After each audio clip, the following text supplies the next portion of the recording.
Yeah, and this Memorial Day was a proud one in Bladensburg, Maryland. That's where a 16-year-old high school student really put the focus on history and sacrifice. Ethan Mendoza, he lifted the veil on the town's latest addition to its historic Memorial Park. Showing us it's never too young to do that. This is a new landmark to commemorate the attack on Pearl Harbor that drew America into World War II more than 83 years ago. And we learned that without Ethan, that memorial would not have been built. Here's Scott Broom in Bladensburg to explain. 3, 2, 1. 16-year-old Ethan Mendoza unveiling a memorial to commemorate the loss of 2,403 Americans. All were damaged by the bomb and torpedo attack, Who died in the infamous Japanese attack on Pearl Harbor, Hawaii on December 7th, 1941.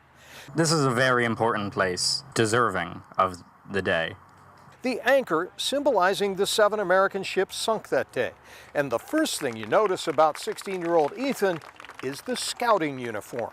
This memorial is his Eagle Scout project. What's important about history, I suppose, the most important thing is that we learn from it, right? So that we don't repeat mistakes or tragedies that happened in the past, and that we remember those who made sacrifices, made tough choices in history, right? And that not only can we learn from them, but we can remember them and we can celebrate the lives that they had. Ethan explained that the town's existing Pearl Harbor Memorial was a mere sign on a rotting wooden post sitting right there.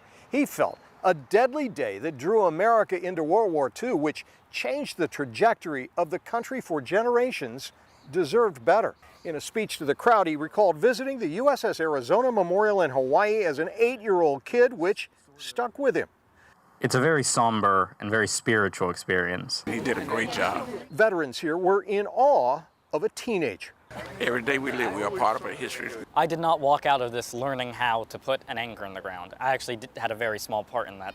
Ethan said the work was all in convincing agencies and donors to work together to design and build the final result. What I learned was how to send a lot of emails. What I learned was how to communicate not just with people, but between people, making sure that ideas are standardized and concepts, that disagreements are all resolved so that we can put together this project here.